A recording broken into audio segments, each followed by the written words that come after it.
Pemirsa, terima kasih Anda masih menyaksikan program dari redaksi Kominfo Newsroom. Dan tadi kita sudah banyak berbicara, membahas dan diskusi bersama Pak Dirjen mengenai seperti apa target di tahun 2022.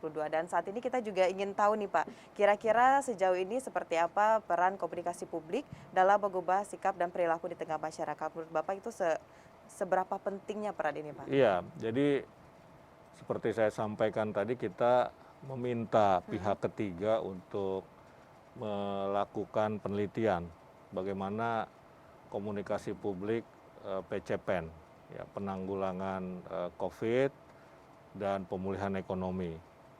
Nah, kita melibatkan Universitas Indonesia. Iya. Dari penelitian atau survei itu kita mendapatkan data-data, kita mendapatkan informasi bahwa komunikasi publik yang kita lakukan sepanjang 2021 itu efektif dalam mengubah perilaku masyarakat.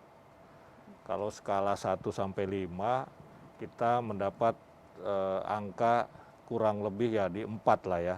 Ada 4 lebih begitu, 4 koma sekian dari skala 1 sampai 5. Ini kan artinya baik, ya, relatif.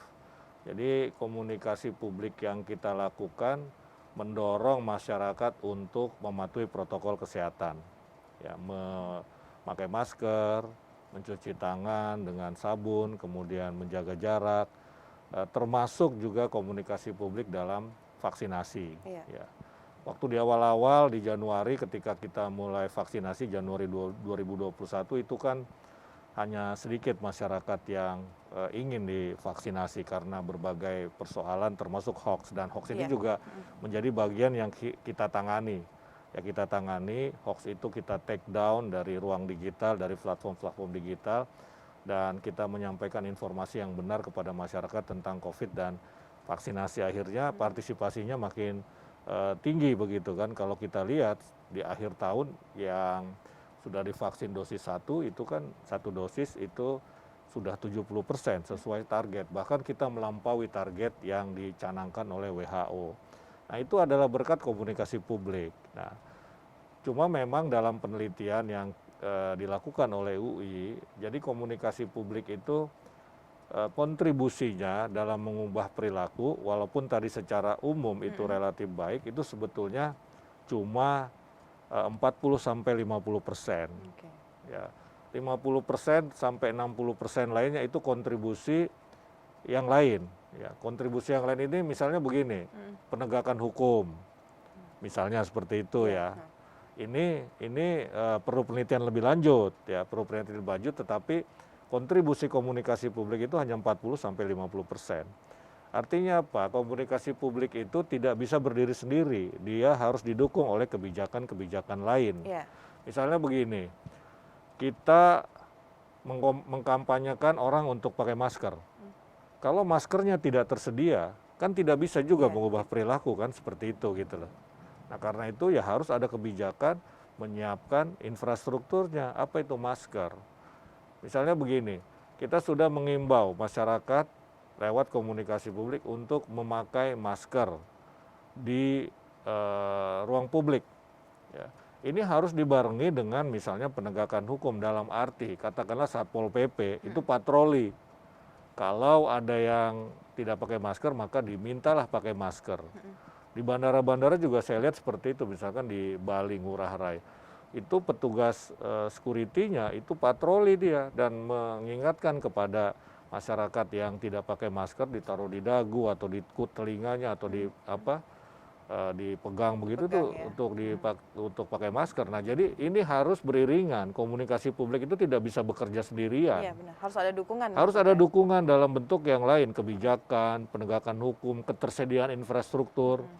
Ya, kita sampai berbusa-busa berkomunikasi ngajak orang, cuci tangan, tapi tidak ada sabunnya, tidak ada tempat cuci tangannya, yang nggak berguna juga komunikasi Tapi ini publiknya. menarik Pak Dirjen, bahwa kita juga punya program. Program ini harus ada dukungan dari pemerintah dan instansi lainnya agar bisa terrealisasikan. Sejauh ini, apakah lebih banyak dari Kominfo, dari komunikasi publik ini yang jemput bola, atau bahkan dari inisiatif dari instansi lain juga ikut bekerja sama dengan kita agar mudah terrealisasikan? Iya, kita kan selalu koordinasi ya, kerjasama.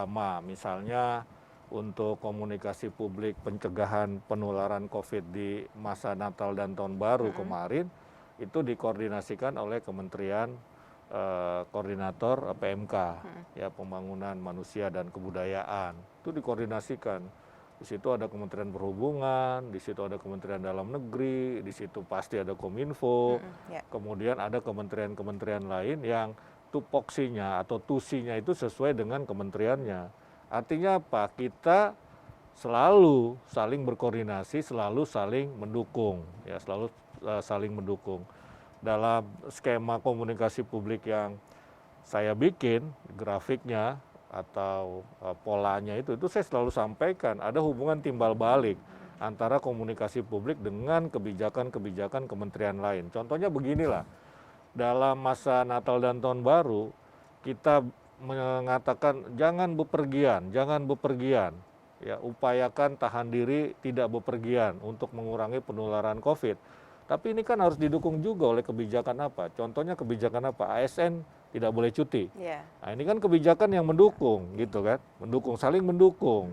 Ya, nah ini perlu kita koordinasikan, saling mendukung di antara berbagai kementerian dan lembaga ini sangat penting karena tidak ada satupun kementerian lembaga yang bisa bekerja sendirian. Harus begitu. ada dukungan dari harus pihak ada lain. dukungan Baik, pasti, baik. apalagi Sudah komunikasi. juga kemarin Iya, gitu, sudah. Baik. Dan selama ini berlangsung baik koordinasinya. Tidak ada halangan ya? Iya. Baik, terima kasih Pak Dirjen. Tentunya Iya. kita sudah lihat tadi pemirsa bagaimana Pak Dirjen menjelaskan bahwa sudah ada hubungan komunikasi dan juga bagaimana kita selama ini untuk menjalin kerjasama juga dengan pihak luar. Setelah ini Pak Dirjen kita akan bahas juga nanti mengenai sejauh mana SPBE ini berpengaruh terhadap akuntabilitas pemerintahan dan juga reformasi birokrasi. Dan pemirsa tetap di Kominfo News.